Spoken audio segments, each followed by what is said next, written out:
محمد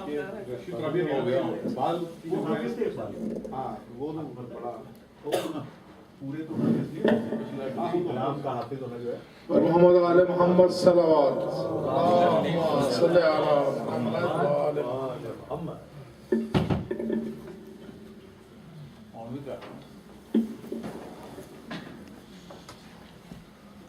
اعوذ باللہ من الشیطان الرجیم. بسم اللہ الرحمن الرحیم. الحمدللہ رب العالمین الرحمن الرحیم مالک یوم الدین ایاک نعبد و ایاک نستعین اہدنا الصراط المستقیم صراط الذین انعمت علیہم غیر المغضوب علیہم ولا الضالین. صدق اللہ العلی العظیم. محمد آل محمد صلوات. اللہم صلی علی محمد وآل محمد وعجل فرجہ. برادر جوید نقوی سے درخواست ہے تشریف لائیں. بر محمد آل محمد صلوات. اللہم صلی علی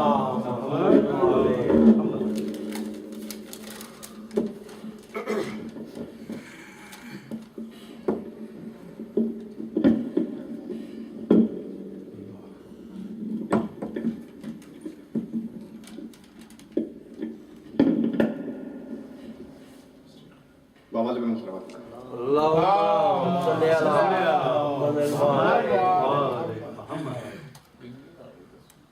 بانو یہ عابد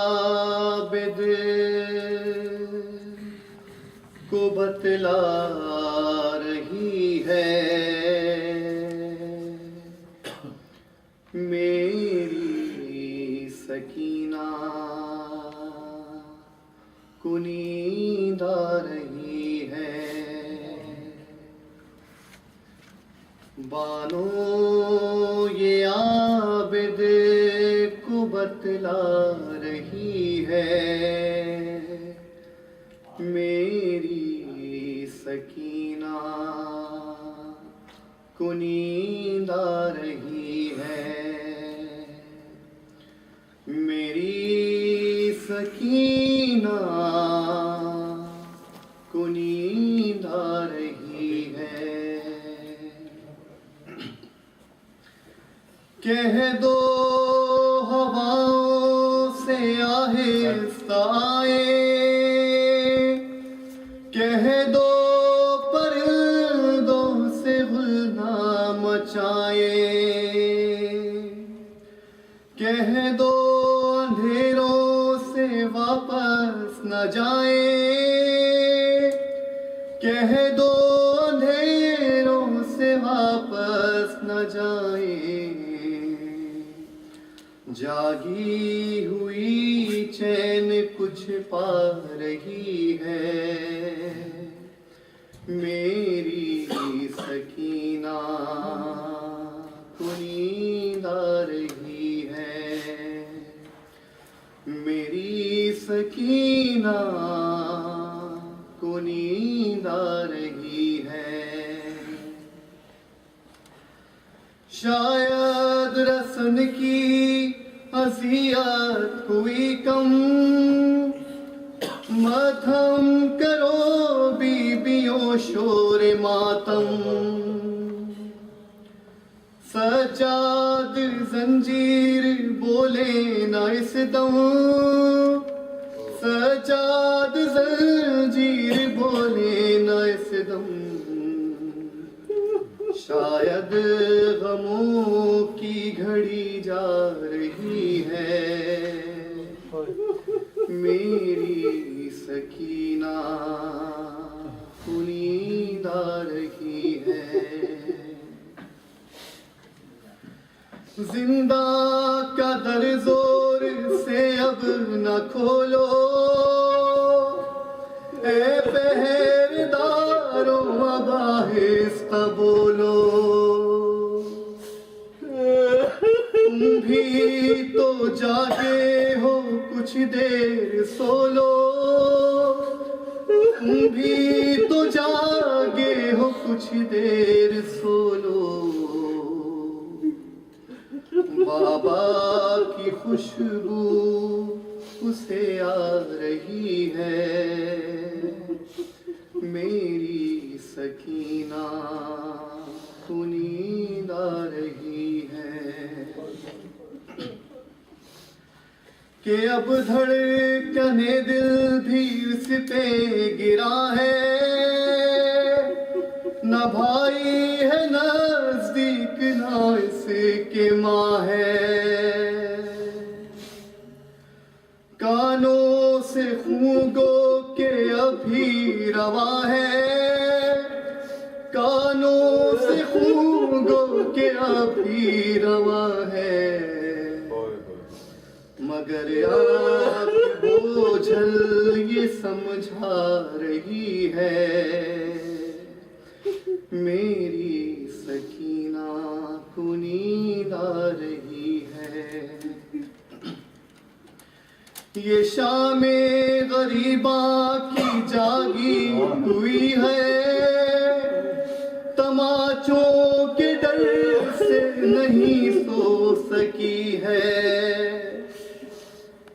ذرا اب گلے سے رسن جو کھلی ہے ذرا اب گلے سے رسن جو کھلی ہے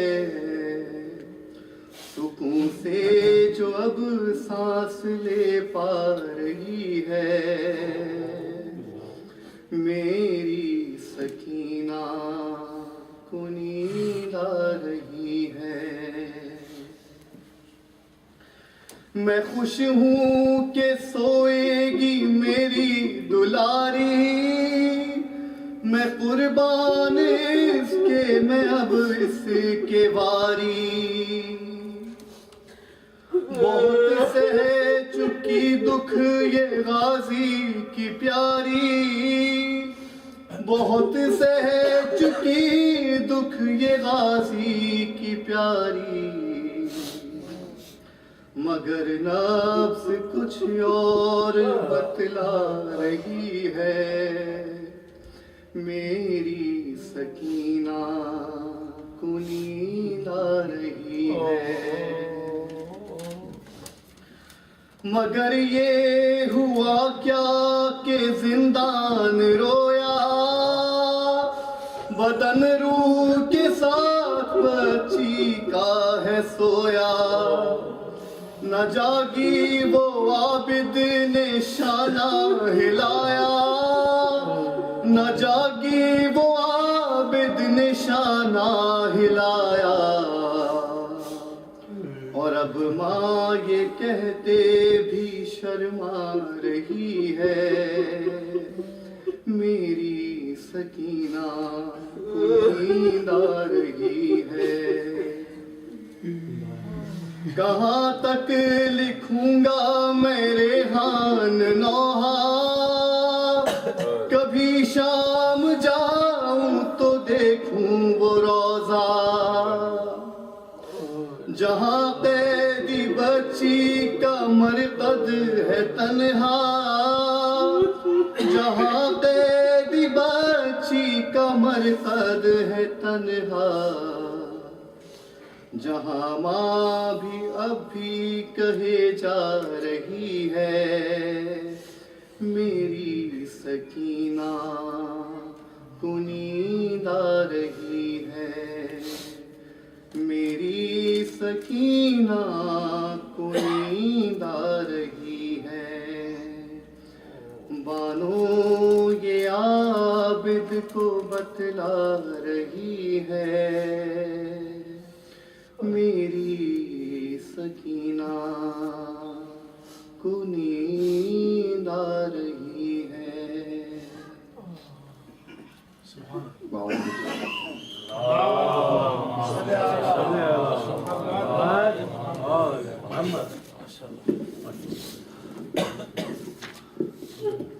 درخواست ہے برادر علی رضا صاحب سے آغاز صاحب سے تشریف لائیں پر محمد آل محمد صلی اللہ علیہ وسلم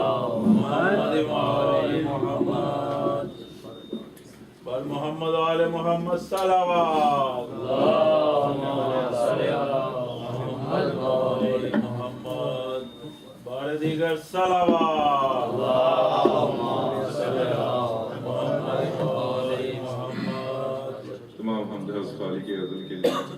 سکون جھیل کو دیتا ہے جو کمل کے لیے، میں ان کے نام سے کرتا ہوں ابتدائے کلام، وہ جن کے نام فرشتوں نے بھی سنبھل کے لیے۔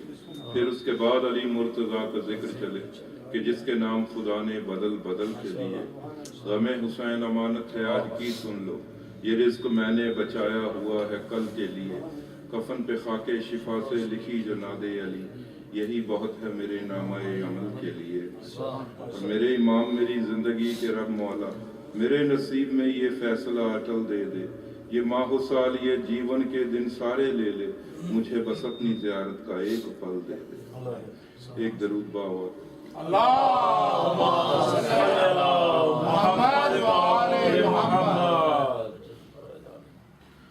ابھی یہی مہینہ ہے جب آپ نے ایک تاریخ ایسی بھی دیکھی جب 5 تھا، 12 تھا اور 14 تھا، اسی کے اوپر ایک قطع کہ کب کسی کا گزارا میرے سردار کے بن ہے، کب کسی کا گزارا میرے سردار کے بن ہے، موجود زبانوں پہ ابھی لفظ بخن ہے، اور تاریخ میں آئے گی نہ ایسی کوئی تاریخ، یہ 5 کا دن، 12 کا دن، 14 کا دن ہے، یہ 5 کا دن، 12 کا دن۔ اور حالات آپ کے سامنے ہیں، اربعین میں آپ دیکھ رہے ہیں کہ کتنی دنیا ماشاءاللہ زیارت حسین کے لیے جا رہی ہے، اور صرف 10 محرم یا اربعین ہی نہیں، آپ امام حسین کے روزے پہ جب بھی چلے جائیں آپ کو اتنا ہی لوگ ملیں گے، ایسے ہی لوگ ملیں گے۔ وجہ کیا ہے شاگی اس کی؟ کیوں؟ حسین گھر سے چلے تھے خدا بچانے کو، حسین گھر سے چلے تھے خدا بچانے کو، بس اب حسین بچانا خدا کی باری ہے۔ وجہ جو میرے علم میں آئی وہ حسین گھر سے چلے تھے خدا بچانے کو، بس اب حسین بچانا خدا کی باری ہے، اور گلی گلی میں اگر ہو رہا ہے ذکر حسین، ارے کرم نہیں یہ وحدت کی ذمہ داری ہے،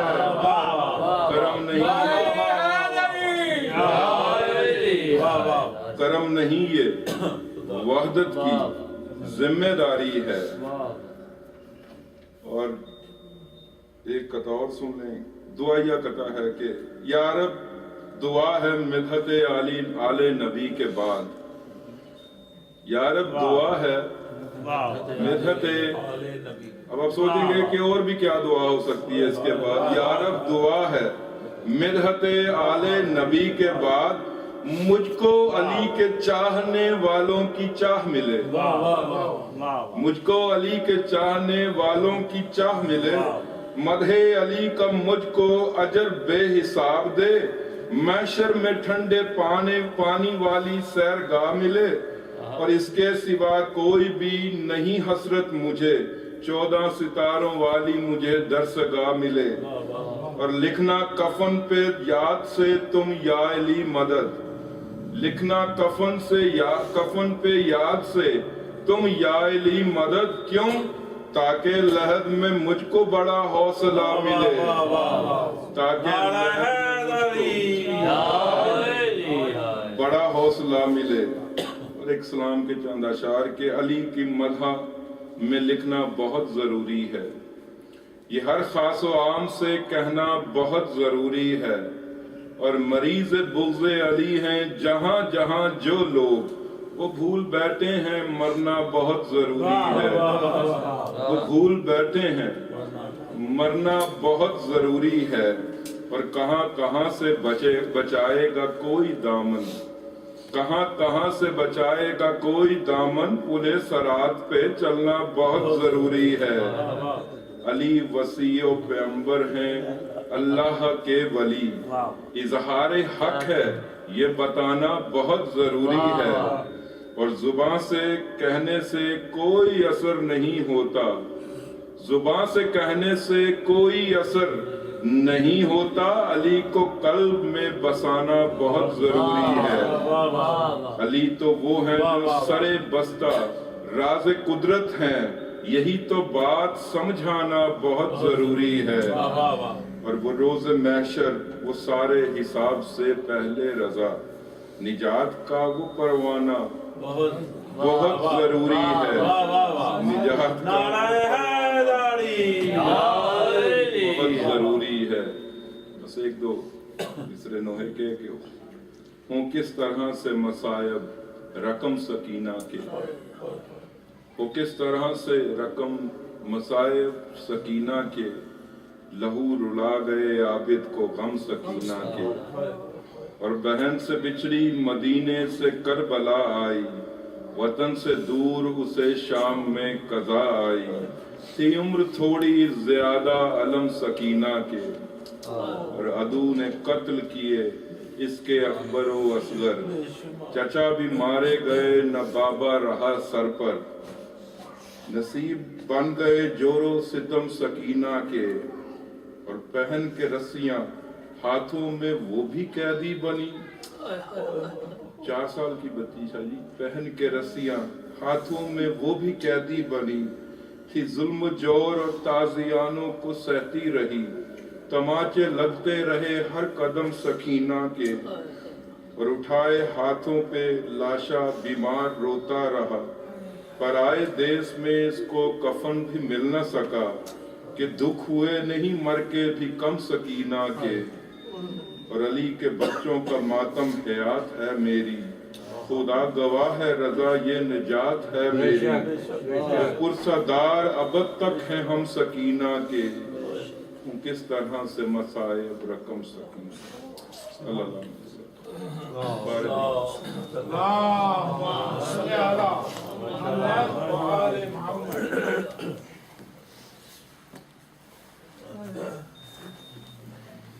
محمد و آل محمد صلوات۔ اللہم صلی علی محمد و آل محمد۔ اب میں درخواست گزار ہوں کہ مولانا جناب سید قاسم عباس صاحب سے کہ وہ رونق افروز منبر ہوں اور آج کی مجلس اعزاز سے خطاب فرمائیں، اور محمد و آل محمد صلوات۔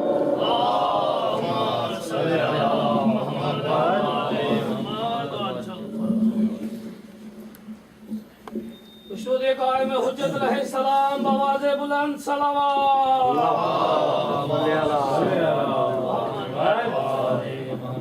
شود محمد و آل محمد رہے سلام صلوات۔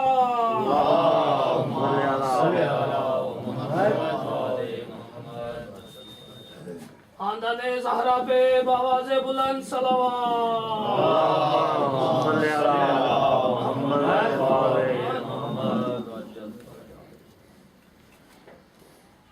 رحم اللہ من قرأ الفاتحہ۔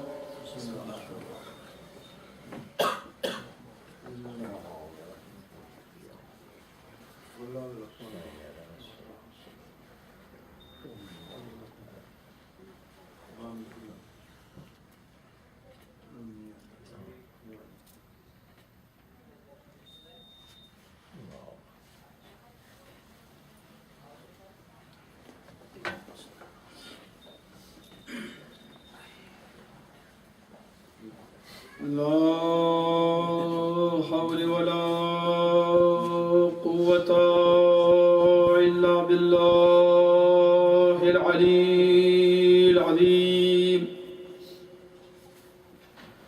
أعوذ بالله من الشيطان اللعين الرجيم۔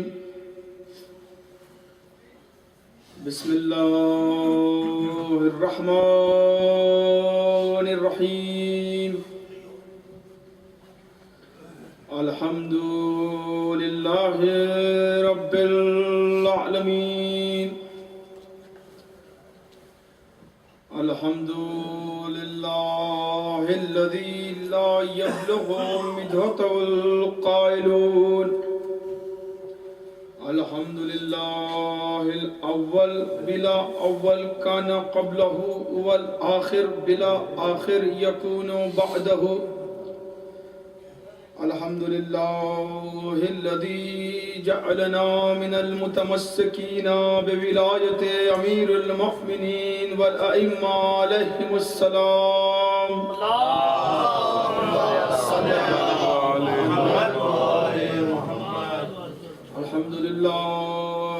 ما هو أهله الحمد لله على كل حال والصلاة والسلام على أشرف الأنبياء والمرسلين سيدنا ونبينا وحبيب قلوبنا وطبيب نفوسنا مولا ومولى الثقلين جد الحسن والحسين محبوب رب المشرقين مالك قاب قوسين أبي القاسم محمد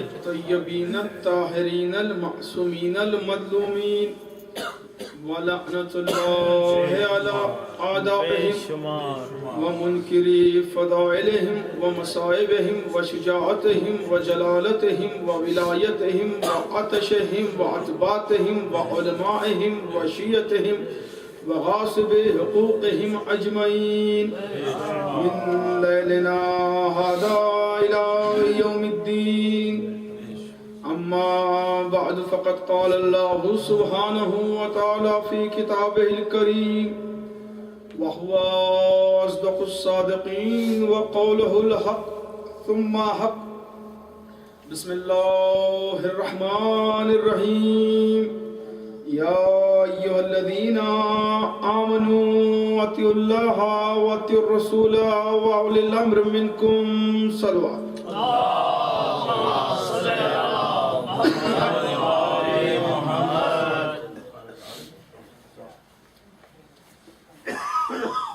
عزیزان گرامی قدر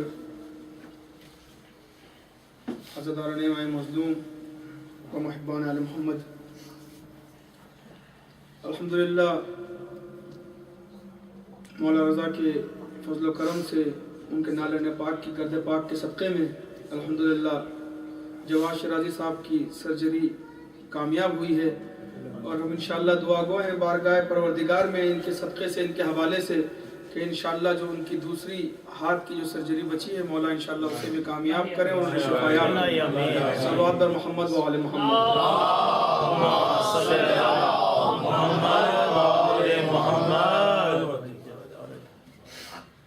عزیزان گرامی گفتگو ہماری الحمدللہ کئی شبوں سے جاری و ساری اور الحمدللہ آج اس کی 7ویں مجلس ہے کہ جو ہمارا موضوع چل رہا ہے اطاعت حقیقی. اگر دوسرے لفظوں میں کہیں تو ایک کوشش اولی الامر کو پہچاننے کی، جیسا کہ میں نے کل عرض کیا تھا، ورنہ اولی الامر کو پہچاننے کی صرف کوشش ہی ہو سکتی ہے، کیونکہ پہچانا تو کسی بس 2 ہی ذات ہے جنہوں نے پہچانا، تو ہم ان کی برابری تو نہیں کر سکتے، لیکن کچھ پیمانے انہوں نے دیے ہیں کہ جن کو دیکھ کے کم از کم اندازہ لگایا جا سکتا ہے. تو عزیزان گرامی الحمدللہ کل کی شب میں بڑی خوبصورت گفتگو رہی اور مولا آپ کی سماعتوں کو سلامت رکھیں کہ آپ لوگوں نے اسے سنا، سراہا اور الحمدللہ ایک نتیجے تک ہم پہنچے. تو عزیزان گرامی کل کی گفتگو سے ہم جس نتیجے پر پہنچے تھے انشاءاللہ، کیونکہ اب تمہید کی محتاج نہیں ہے یہ موضوع، کہ وجود میں آنے والے اشیاء 2 طریقے سے وجود میں آتی ہیں. ایک طریقہ وہ کہ جس کے پیچھے اسباب پوشیدہ ہیں، جو اسباب کی بنا پر وجود میں آ رہی ہے. اگر اسے عام زبان میں کہا جائے تو ایک پروسیسنگ کے ذریعے، ایک پروسیسنگ سے گزرتے ہوئے وجود میں آ رہی ہے. لیکن ایک ہے امر کن جہاں استعمال ہو رہا ہے. امر کن میں بلکہ یوں کہوں جو امر کن ہے یہ اس پروسیسنگ کا محتاج نہیں ہے. یہاں بات کچھ اور ہے. اچھا ایک شے اور ہے جو اس سے بھی بالا تر ہے، جو ہم نے کل جس نتیجے پر پہنچے تھے، جو امر کن کا ارادہ ہے. معلوم یہ ہوا کہ امر کن کے ارادے کو اولی الامر کہتے ہیں. یہاں تک ہماری گفتگو پہنچی ہے. سلامت رہیں آپ جنہوں نے کل سنا ماشاءاللہ محسوس ہو رہے ہیں، لیکن جنہوں نے کل نہیں سنا میں معذرت چاہتا ہوں ان سے کیونکہ وقت ہے نہیں، لیکن پھر وہی بات کہوں گا جو رسول نے کہی تھی، جو حاضر ہے وہ غائب تک پہنچا دیں گے۔ عزیزان گرامی اب سمجھ میں آتا ہے کہ رسول کیوں کہتے رہے کہ جو پیچھے ہیں ان کا انتظار کرو، جو جا چکے ہیں انہیں واپس بلاؤ۔ عزیزان گرامی اس اولی الامر کی چھوٹی چھوٹی مجلسوں میں، ہماری چھوٹی چھوٹی کوششوں میں جب ایک بات رہ جاتی ہے تو لگتا ہے نہ جانے کیا رہ گیا، تو اب اندازہ ہوتا ہے کہ جس سے غدیر رہ گئی ہوگی۔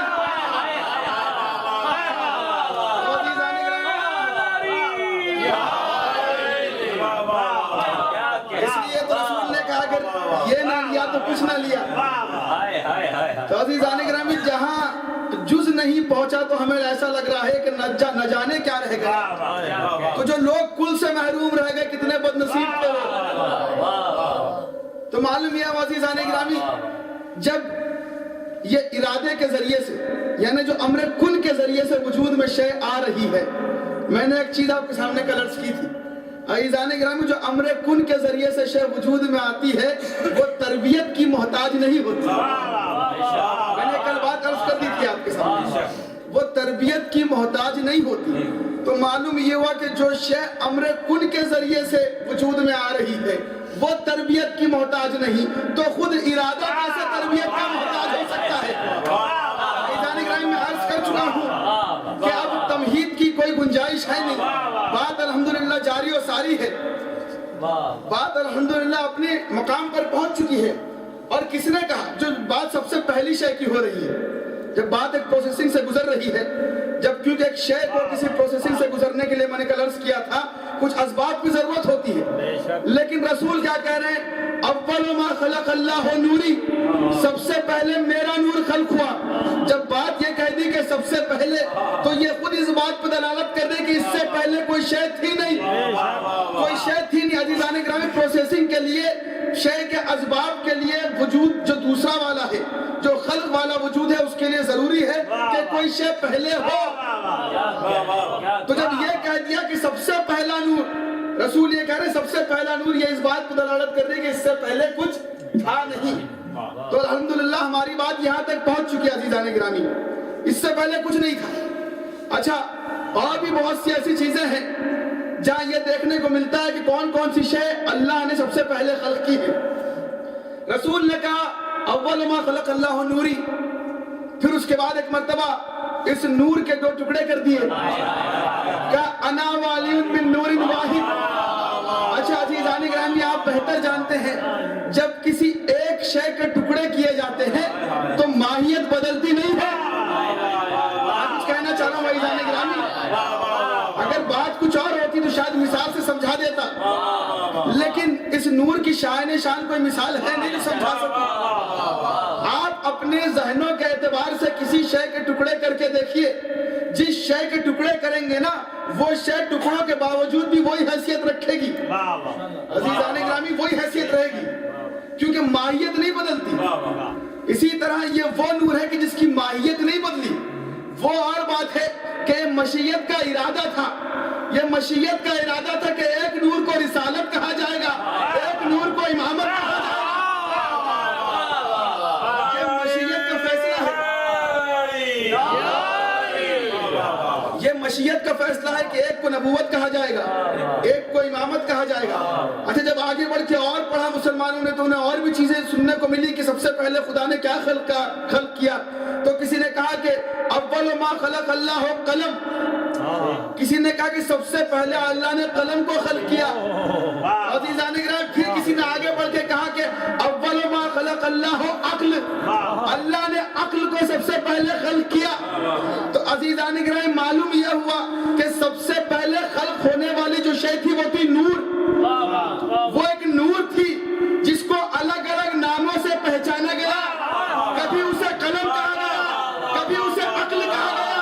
جب اس نور نے خود اپنے آپ کو پہچانوایا تو کہا سب سے پہلے میرا نور تھا، یعنی معلوم یہ ہوا محمد یہ کہہ رہے میں ہی وہ قلم ہوں، میں ہی وہ عقل ہوں جسے سب سے پہلے خلق کیا گیا، اسے سب سے پہلے خلق کیا گیا۔ عزیزان کرام میں نے آپ کے سامنے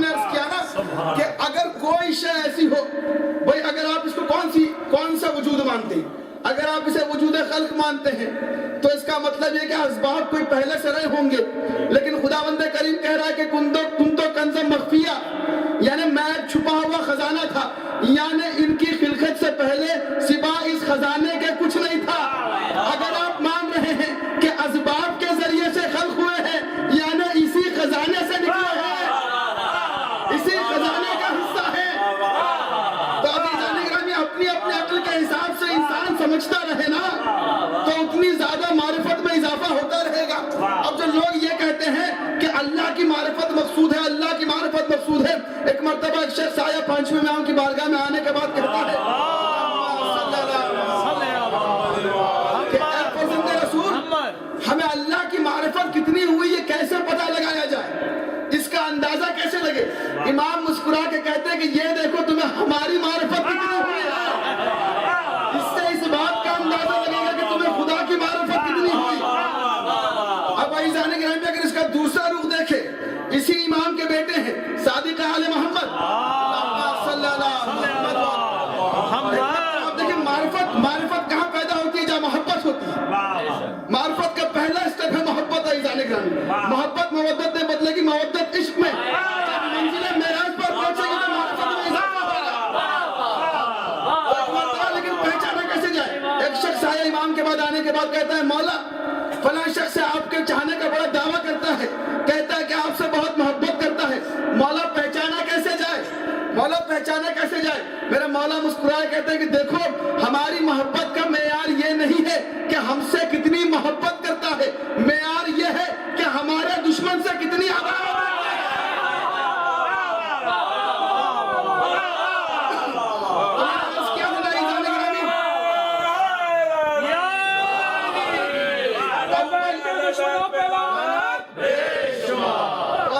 میں نے اس دن عرض کیا تھا کہ مقصود جو شے ہے وہ ہے معرفت الہی، لیکن معرفت الہی کے لیے محبت ہونی ضروری ہے، اور محبت کے لیے ان کے دشمن سے عداوت ضروری ہے۔ یعنی پہلا اسٹیپ ہے ان کے دشمنوں کو چھوڑو، تب ان کے دائرے میں آؤ گے، تب ان کو پہچانو گے، کیونکہ اگر ان کے دشمنوں کے ساتھ اٹھے بیٹھو گے نا، اگر ان کی باتیں کرو گے تو پھر یہی خیالات دل میں آئیں گے کہ بھائی در خیبر کو اکھاڑا کیسے، کلے اجدر کو چیرا کیسے، بچپنے میں کیسے یہ کام کر دیا۔ ابھی میں اس بات کو بھی سمجھا دیتا ہوں، لیکن ٹھہر کے ایک جملہ عرض کرتا چلو عزیزان گرامی۔ دو طرح کے جملے کہے جاتے ہیں رسول کے لیے، کوئی کہتا ہے کہ رسول نور ہے، کوئی کہتا ہے کہ رسول نوری ہے۔ عزیزان گرامی بہت سے ہمارے علماء جو یہ اختلاف نہیں رکھتے کہ رسول نوری ہے، وہ کہتے ہیں کہ رسول نور ہے۔ اچھا وجہ کیا ہے؟ کیونکہ اگر نوری کہا جائے تو اس میں ملاوٹ کا اندیشہ ہے، اور نور میں ملاوٹ کا اندیشہ نہیں۔ اب آپ اس سے پوچھیں کہ ملاوٹ کیسے ہوگی؟ بس بات ایسے ہی، ایک چیز، ایک شے ہے سونا، ایک شے ہے سنہری، یعنی سونا تھا تو سنہری بنی، ایک شے ہے گولڈ، ایک شے ہے گولڈن۔ تو عزیزان گرامی یہ بات گولڈن کی نہیں ہو رہی ہے، بات گولڈ کی ہو رہی ہے، بات کھرے کی ہو رہی ہے۔ تو معلوم یہ ہوا کہ رسول نوری نہیں، بذات خود نور ہے۔ وہ لوگ اور ہیں جو نوری کہتے ہیں، لیکن عزیزان گرامی جس کی معرفت کو خدا بلند رکھے اس کی ہر لفظ میں فضائل بیان ہوتے ہیں۔ میں یہ کہتا ہوں کہ اگر ان کو نوری بھی کہتے ہو تو ان کی فضیلت میں کوئی کمی نہیں آتی، کیونکہ اگر بات کہی جا رہی ہے نور کی، اس کا مطلب یہ کہ کوئی نور ہے جس کی یہ نوری ہے۔ تو معلوم یہ کہ جب خدا نے خلق کیا تو سوائے اس خزانے کے کچھ تھا نہیں۔ کسی نے پوچھا اللہ کیا ہے تو کہا اللہ نور ہے۔ اگر اللہ نور ہے تو یہ نوری ہے، اگر اللہ نے خلق کیا تو یہ نور ہے۔ صلوات بھیجے محمد والے محمد پر۔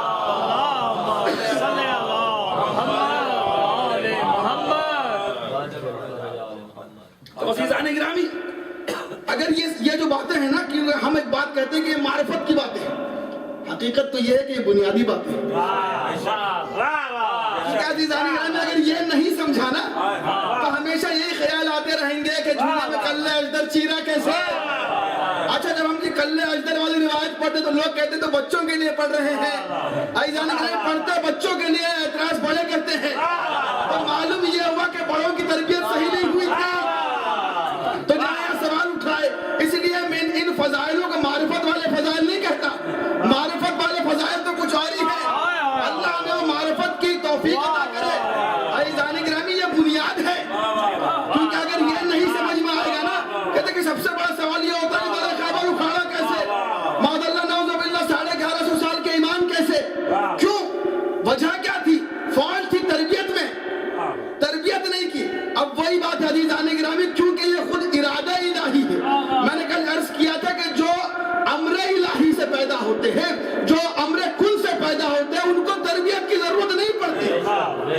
اور یقین مانیے کہ اگر کوئی شخص ان کے فضائل سے انکار کرتا ہے نا تو ان کی ذات پہ کوئی فرق نہیں پڑتا، کوئی فرق نہیں پڑتا، بلکہ فلسفہ اور منطق میں ایک شے کہی جاتی ہے کہ عدم العلم لم يدل على عدم الشيء، کہ اگر آپ کو شے کا علم نہیں ہے تو اس کا مطلب یہ نہیں کہ وہ شے نہیں ہے۔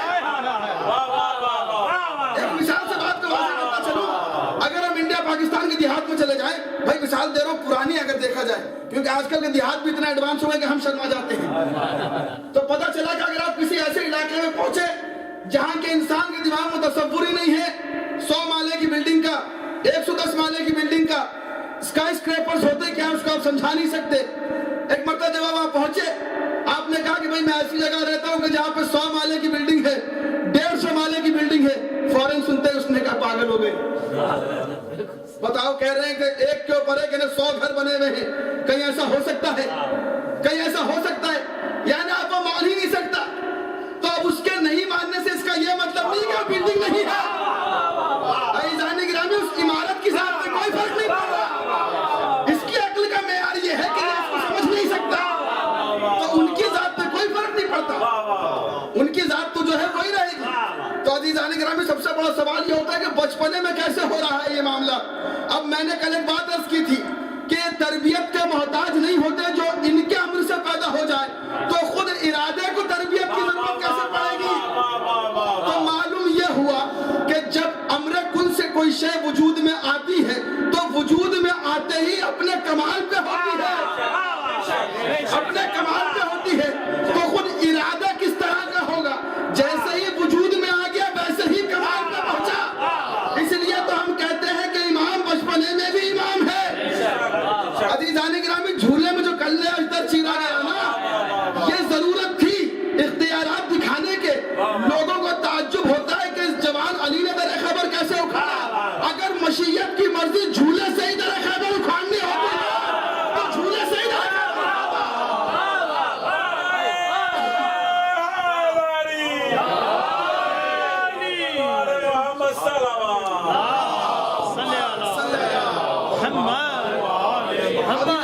بات ہے مشیت کی اور اختیارات کی، یہاں پہ بات ہو رہی ہے نا۔ اچھا، یہی میں نے کہا نا، اگر یہ کیوں میں اس کو بنیادی بات کہہ رہا ہوں عزیزان گرامی، بڑے تھوڑا سوچنے والی بات ہے، ایک مرحلہ فکر ہے کہ کیوں کہہ رہا ہوں کہ بنیادی بات ہے۔ عزیزان گرامی، اگر یہی چیز نہیں ہوتی نا تو تبھی انسان آگے بڑھ کے کہتا ہے کہ 40 سال کی عمر میں نبی بنے۔ کچھ کہنا چاہ رہا ہوں عزیزان گرامی، نبی بننا اور ہوتا ہے، اعلان نبوت اور ہوتا ہے۔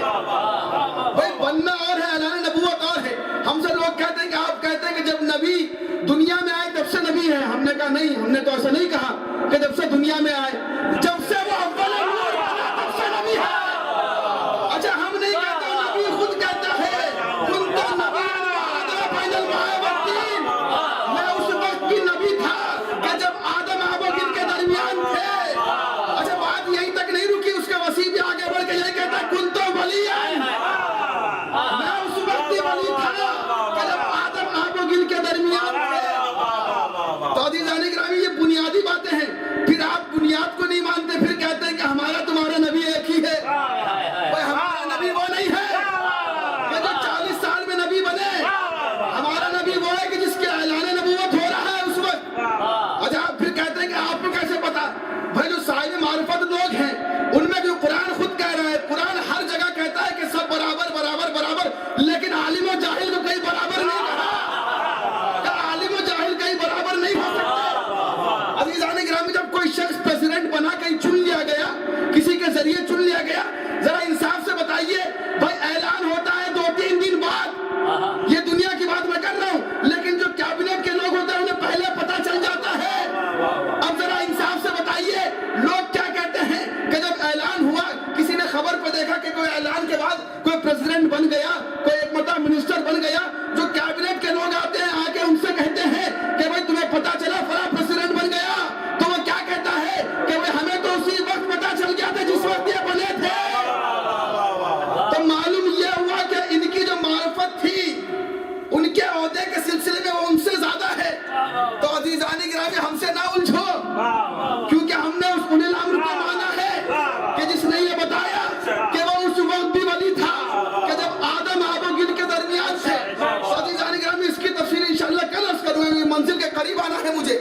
معلوم یہ ہوا کہ بچپنے سے ہی امام ہوتا ہے. اچھا بات تو صرف عزیزان گرامی نبی کی ہے نا, لیکن انہوں نے تو خدا کو بھی نہیں چھوڑا. تو ہم کیسے کہتے ہیں کہ ان کا اور ہمارا خدا ایک ہے؟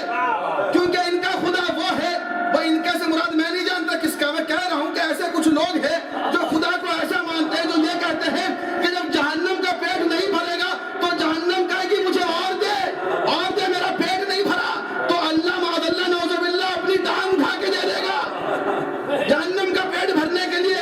تو ہمارا خدا ایسا نہیں ہے کہ جہنم کا پیٹ بھرنے کے لیے اپنی ٹانگ دے دے عزیزان گرامی. ہاں جہنم میں ٹانگ ضرور جائے گی, ایسی بات نہیں ہے, لیکن وہ ٹانگ جائے گی جو مدینے میں غائب ہوئی تھی.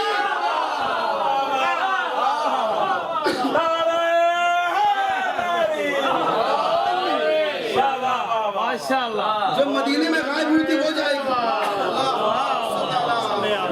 تو انصاف سے بتائیے ہم کیسے بولیں؟ اچھا اس کے اوپر ایسی باتیں معاذ اللہ نعوذ باللہ کہ رسول عالم نہیں. پھر وہی بات ہے نا عزیزان گرامی, توہین کرتے ہیں یہ, اور توہین رسالت کا الزام ہم پہ. ذرا انصاف سے بتائیے. اچھا اسی لیے تو اولی الامر نے پھر پہچنوایا کہ تم کیا سمجھو گے نبی کے علم کو. عزیزان گرامی بات تو یہی ہے نا کہ علی نے اپنی عظمت کو کم کر کے, بلکہ یوں کہوں عظمت کو کم کرنا یا گھٹانا تو خود علی جانے, مشیت کے فیصلے کے خلاف کبھی کوئی کام ہی نہیں کیا. اس لیے تو علی نے کہا, جب لوگوں نے رسول کے علم پہ ایک مرتبہ انگلیاں اٹھانے لگے یہ جاہل مسلمان, تو علی نے دعوی سلونی کو ثابت کرنے کے بعد یہ کہا کہ رسول نے مجھے علم کے 1000 باب دیے, میں نے ہر باب سے 1000 باب کھولے. تو عزیزان گرامی یہاں علی نے علم کے باب کھولے, وہاں مسلمانوں کے منہ بند ہوئے.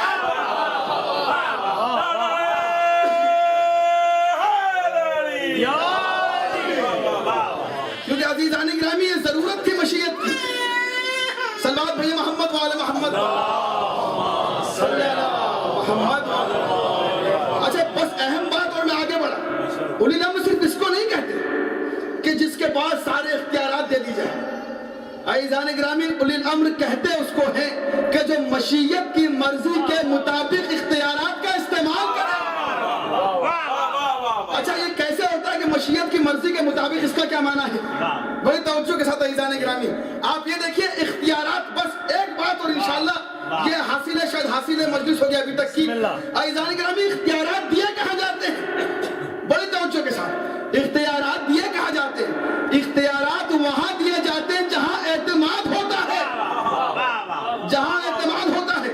بھائی پتا چلا, اب ذرا انصاف سے بتائیے کہ ڈرائیونگ کی جو ایج ہوتی ہے, کئی 16 سال ہے, کئی 17 سال ہے, کئی 18 سال ہے, لیکن انصاف سے بتائیے کہ 10 سال کا بچہ گاڑی چلا سکتا ہے نہیں چلا سکتا؟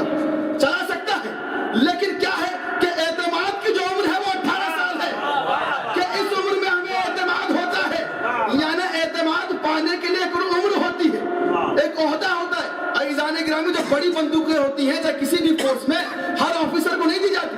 جتنا بڑا آفیسر ہوگا اتنی بڑی بندوق اپنی حفاظت کے لیے رکھتا ہے. جب ان سے پوچھا گیا بھائی آپ نے ان کے حوالے کیوں کیا, اتنا بڑا اختیار دے دیا, کیا ان کے پاس اتنا علم ہے کہ ان کو پتا ہے کہ اختیارات کو کہاں استعمال کرنا ہے کہاں نہیں. تو عزیزان گرامی معلوم یہ ہوا کہ جس کے پاس سب سے زیادہ علم ہوتا ہے اس کے پاس سب سے زیادہ اعتماد ہوتا ہے. اب خدا نے ان کو خلق کیا اپنے آپ کو پہچانوانے کے لیے, یعنی معلوم یہ ہوا کہ اپنے علم کے ساتھ پیدا کیا.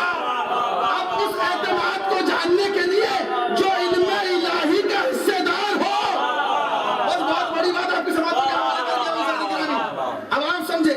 معلوم یہ ہوا کہ کسی ذات پہ اگر خدا کو سب سے زیادہ اعتماد تھا تو وہ یہ ہے. اب میرا ایک سوال ہے عزیزان گرامی, بھائی اطاعت کرو اللہ کی, اطاعت کرو رسول کی, پھر اولی الامر کی. یعنی جیسے اللہ کی اطاعت ویسی رسول کی ویسی اولی الامر کی. یعنی رسول کی بے انتہا اہمیت ہے, یعنی کیونکہ رسول پہ سب سے زیادہ اعتماد ہے اللہ کو, رسول پہ سب سے زیادہ اعتماد ہے اللہ کو. تو عزیزان گرامی ذرا انصاف سے بتائیے کہ جس پہ اللہ کو سب سے زیادہ اعتماد تھا اس کو کسی ایسے ویسے کی پرورش میں کیسے رکھا؟ معلوم یہ ہوا کہ جس جیسا اعتماد اولی الامر پہ تھا ایسا ہی اعتماد ابو طالب پہ تھا.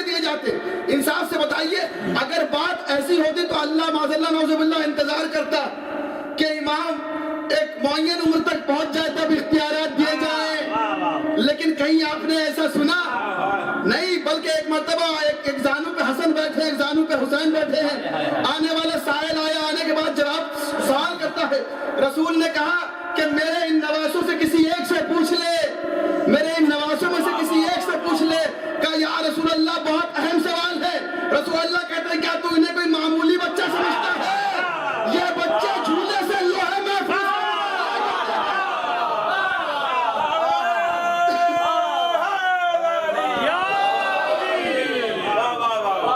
تو یہ کوئی معمولی بچہ نہیں ہے۔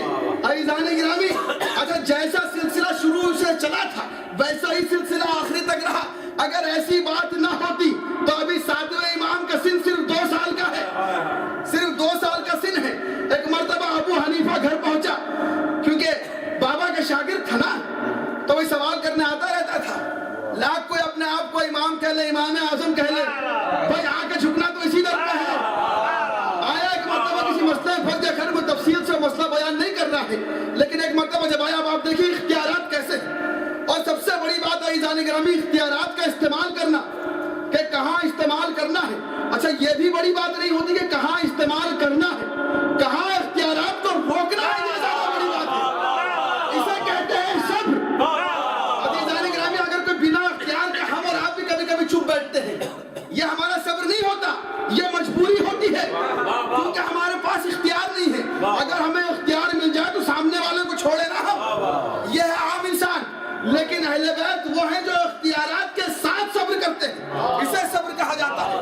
تو عزیزان گرامی ایک مرتبہ آیا، آنے کے بعد کہتا ہے کہ میں کچھ سوال کرنا چاہتا ہوں۔ اب جب دروازے ملاقات ہو گئی 7ویں امام سے، سن ابھی صرف 2 سال کا ہے، امام نے پوچھا مجھ سے پوچھ لے کیا پوچھنا چاہتا ہے۔ اب عزیزان گرامی انصاف سے بتائیے کہ اس دور کا کوئی عالم ہو، بھلے عوام میں اپنے آپ کو عالم کہلواتا ہو، بھائی باپ کے سامنے زانو ادب طے کیا ہے، کچھ تو سیکھ کے گیا ہے نا۔ اب میں تفصیل سے بیان نہیں کرنے اختیار، اور جب کہ پورا مسئلہ پوچھا، امام کہتے ہیں بتا دوں گا۔ اب آپ دیکھیے خود اپنی عظمت کو ہی پہچانتے ہیں اور سامنے والے کو کہاں رکھنا یہ بھی جانتے ہیں۔ کیا دیکھ میں سوال کا جواب تو دے دوں گا، پہلے تمیز سے بیٹھ، پہلے صحیح سے بیٹھو تو جواب ملے گا، پہلے ادب سے بیٹھو، پہلے تہذیب سے بیٹھو۔ اور ایک مرتبہ کہتے ہیں کہ اس طرح بیٹھ کے پوچھو کہ جس طرح ایک شاگرد استاد سے پوچھتا ہے۔ تو عزیزان گرامی معلوم یہ ہوا کہ ارادے الہی کو تربیت کی ضرورت نہیں پڑتی، جس وقت سے وجود میں آتا ہے اس وقت سے منزل کمال پہ ہوتا ہے، اسے کہتے ہیں ارادے الہی۔ اور عزیزان گرامی بات یہ ہے نا کہ قلم بھی وہی ہے، قلم بھی سب سے پہلے خلق ہوا، اور علم بھی سب سے پہلے خلق ہوا، عقل بھی سب سے پہلے خلق ہوئی، اور محمد کا نور بھی۔ اب رسول کیا کہتے ہیں کہ 5 چیزیں ایسی ہیں جو اللہ نے مجھے عطا کی، یعنی جب اس نور کے 2 ٹکڑے ہوئے تو ایک مرتبہ 5 چیزیں اس نور کے ٹکڑے کو عطا کی، 5 چیزیں اس نور کے ٹکڑے کو عطا کی۔ عزیزان گرامی ایک مرتبہ رسول کہتے ہیں کہ اللہ نے مجھے خاتم النبیین بنایا، خاتم المرسلین بنایا، علی کو خاتم الوصیین بنایا، علی کو خاتم الوصیین بنایا، مجھے کوثر عطا کی، علی کو سلسبیل عطا کی، مجھے کوثر عطا کی، علی کو سلسبیل عطا کی۔ بس بڑے توجہ کے ساتھ عزیزان گرامی، اس کے بعد ایک مرتبہ امام فرماتے ہیں، رسول فرماتے ہیں کہ مجھے معراج عطا کی، علی کے سامنے سے حجابات کو ہٹا لیا، علی کے سامنے سے حجابات کو ہٹا لیا گیا۔ اگر ایسی بات نہ ہوتی تو جب صحابہ سلمان رسول اللہ سے معراج کے واقعے پوچھا کرتے تھے، اور کیونکہ جانتے تھے کسی ایسے کو سناؤں کہ جو تحمل کر پائے، اور ایک مرتبہ آ کے رسول سے کہتے یا رسول اللہ کیا بات ہے، میں جب بھی علی کو معراج کے واقعے سنانے کی کوشش کرتا ہوں علی مسکرانے لگتے ہیں۔ تو رسول ایک مرتبہ کہتے ہیں اے سلمان تم سامع ہو وہ شاہد ہے،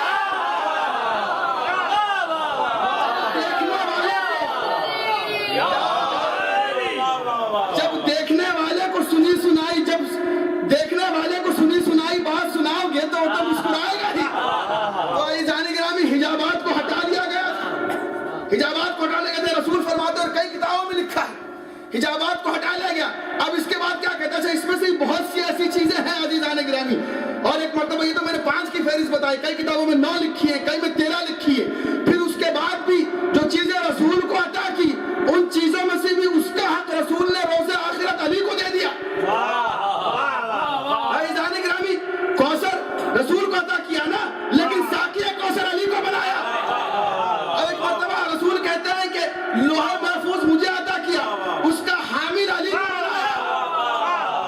یعنی مجھے عطا کیا. عزیزان گرامی ذمہ دار علی کو بنایا. اب آپ کے سمجھ میں آیا ہماری تقدیریں کہاں لکھی جاتی ہیں؟ لوح محفوظ پر لکھی جاتی ہے. اب اس قلم کے حوالے لوح محفوظ کو کر دیا. عزیزان گرامی لوح محفوظ نور، قلم نور، عقل نور. اب سب سے پہلے خلق ہونے والے نور کے حوالے لوح محفوظ کو کر دیا تو اب وہ قلم خود ہی کاتب تقدیر ہے.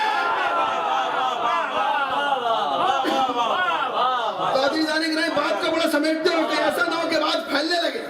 بات کو بڑا سمیٹتے ہو اگر میں عرض کروں تو معلوم یہ ہوا کہ رسول کے حوالے کیا لوح محفوظ کو، کاتب لوح محفوظ بنایا علی کو. اب سمجھ میں آیا کہ قلم سے مراد کون ہے، عقل سے مراد کون ہے. جواب بھائی محمد والے محمد.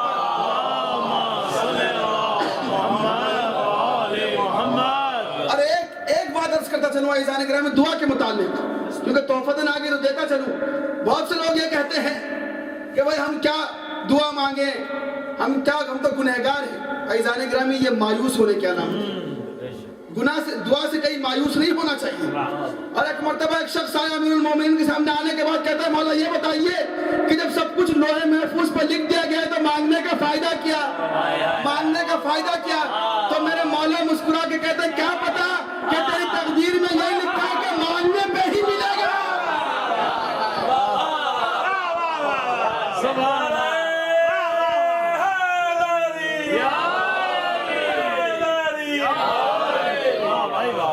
کیا پتا تیری تقدیر میں یہی لکھا ہو کہ مانگنے پہ ہی ملے گا. انشاءاللہ عزیزان گرامی کل یا پرسوں کی مجلس میں عرض کروں گا کہ کس طرح یہ تقدیریں اس در پہ ہم نے بدلتے ہوئے دیکھا ہے. عزیزان گرامی کس طرح دیکھا ہے ہم نے، کیونکہ ایک بات ہے جو 2-3 دن سے رہ جا رہی ہے انشاءاللہ اس کو عرض کرتا چلوں. کیونکہ جب بات یہاں تک پہنچا عزیزان گرامی تو مسلمانوں نے یہی سوچا، کیونکہ بات نور کا تو کہیں سے کہیں تک تصور ہی نہیں ہے نا. بھائی جو کہے ہم جیسا کہ رسالت کس طرح مل رہی ہے.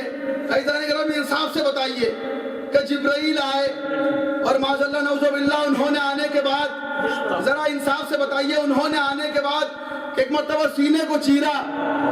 آپ انصاف سے بتائیے کہ توہین رسالت کون کر رہا ہے، توہین رسالت کون کر رہا ہے. اور حکومتوں کی عدالت کے کٹگھرے میں کس کو کھڑا ہونا چاہیے. لیکن جب باطل کے ہاتھ میں حکومت ہوتی ہے نا تو مظلوم کو عدالت کے کٹگھرے میں کھینچ لیا جاتا ہے. لیکن کیونکہ جب مظلوم حق پہ ہوتا ہے نا تو کسی سے گھبراتا نہیں ہے، وہ ڈٹ کے اس کا سامنا کرتا ہے. انہوں نے یہی سوچا کہ بھائی، کیونکہ ایسا ان کا سوچنا بھی غلط نہیں ہے کہ لا الہ الا اللہ کہہ دیا اور جنت مل گئی. کیوں؟ کیونکہ عزیزان گرامی بات وہی ہے عدم العلم والی. ان کو اس شے کا علم نہیں ہے کہ خود لا الہ الا اللہ ہے کیا اور کہاں مکمل ہوتا ہے. عزیزان گرامی اتنا تو جان لے کلمہ توحید. اچھا غلطی ان کی بھی نہیں ہے کیونکہ حدیث قدسی میں خداوند کریم کہہ رہا ہے. ایک مرحلے فکر آپ کے لیے بھی ہے. ایک سوال ہے، خداوند کریم اپنی حدیث قدسی میں کہتا ہے کہ اگر کسی نے کلمہ توحید پڑھ لیا تو اس پر جہنم حرام ہے، وہ جہنم میں جا نہیں سکتا. اچھا کلمہ توحید کا تصور دیکھیں لوگوں کے دلوں میں کیا ہے. اچھا آگے بڑھے، بات تو اللہ کی تھی نا، اطیع اللہ سن لیا، اللہ کی اطاعت کر لی، کلمہ توحید پڑھ لیا. اب بات ہے کس کی؟ اطیع الرسول. اب اللہ کے رسول کی اطاعت کرو. یا رسول اللہ کیا کیا جائے؟ ایک مرتبہ رسول اللہ کہتے ہیں کہ 73 فرقوں میں سے، بڑے توجہ کے ساتھ، 73 فرقوں میں سے صرف ایک فرقہ ناجے ہے، صرف ایک فرقہ جنت میں جائے گا. اب ذرا مجھے انصاف سے بتائیے یہ 73 فرقے کس کے ہیں؟ کیا کافروں کے ہیں؟ کیا نصرانیوں کے ہیں؟ کیا یہودیوں کے ہیں؟ کیا کسی کے نہیں 73 کے 73 مسلمانوں کے ہیں؟ عزیزان گرامی بڑے توجہ کے ساتھ دونوں کو ملانا ہے، ذمہ داری آپ کی ہے. کلمہ توحید پڑھنے والا جہنم میں نہیں جا سکتا، جنت میں جائے گا. اب انصاف سے بتائیے 73 فرقوں میں سے کون سا ایسا فرقہ ہے جو کلمہ توحید نہیں پڑھتا، جو لا الہ الا اللہ نہیں کہتا؟ تو معلوم یہ ہوا کہ 73 کے 73 فرقے لا الہ الا اللہ کہتے ہیں.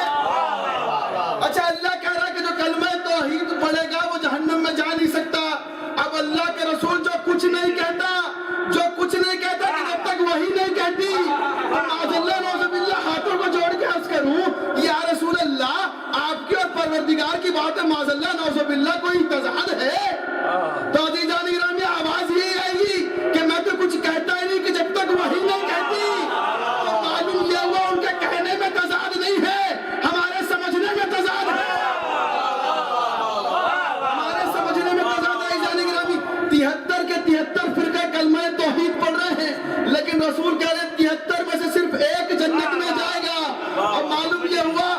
اطیع اللہ، اللہ کی اطاعت ہو گئی. اللہ نے بتایا کہ دیکھو صرف کلمہ توحید پڑھنا ہے جنت میں جانے کے لیے. عزیزان کرام میں جنت کے درجات کی بات نہیں کر رہا ہوں، اعمال بے شک شمار کیے جاتے ہیں یہاں پہ، نماز روزہ سب کچھ کاؤنٹ ہوگا، لیکن جنت کے درجات کے لیے.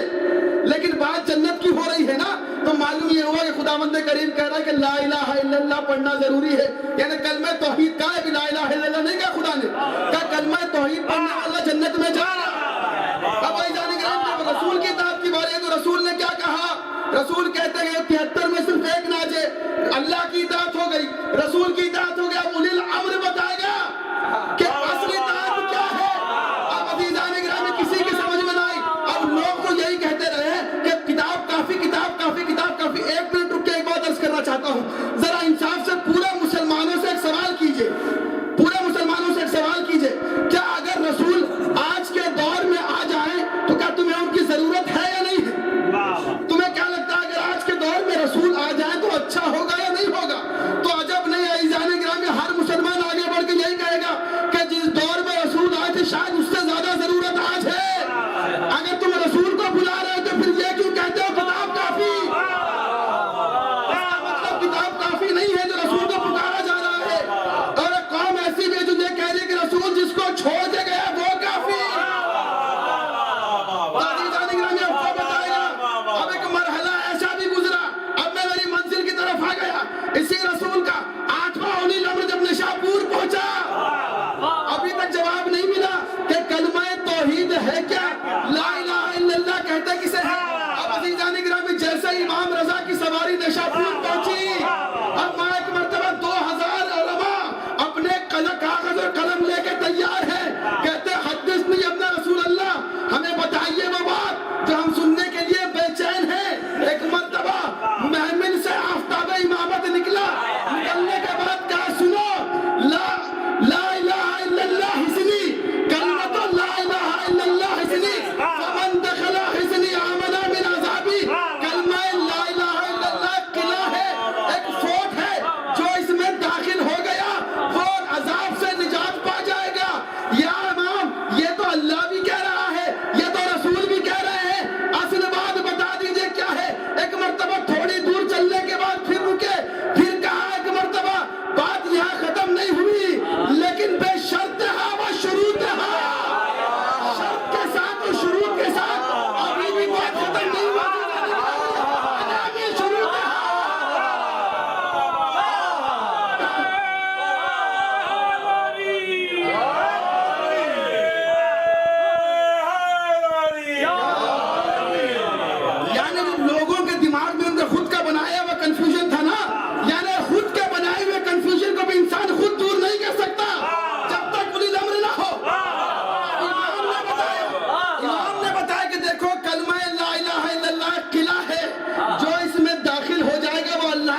سے بچ جائے گا، جو اس میں داخل ہو گیا وہ جنتی ہے، وہ جہنم سے بچ جائے گا، لیکن بے شرط ہاں و شروط ہاں. لیکن اس کی ایک شرط ہے اور کچھ شروط ہے.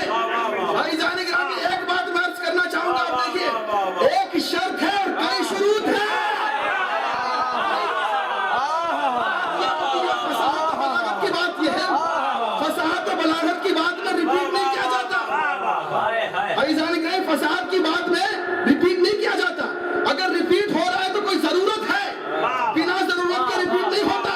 اچھا اس حدیث کو سلسلۃ الذہب کہا جاتا ہے. سلسلۃ الذہب کا مطلب کیا ہے؟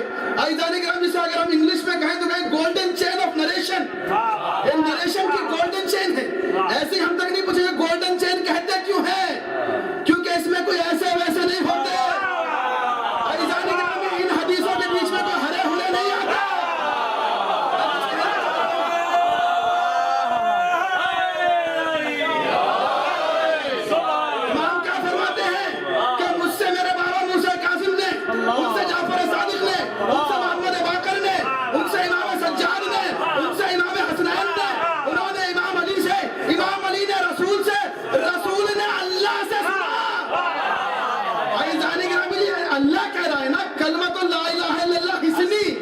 میرا قلعہ ہے، رسول نہیں کہہ رہے میرا قلعہ ہے، اللہ کہہ رہا ہے میرا قلعہ ہے. اور میرے قلعے میں داخل ہونا ہے تو اس کی ایک شرط ہے، کئی شروط ہے. تو عزیزان گرامی شرط سے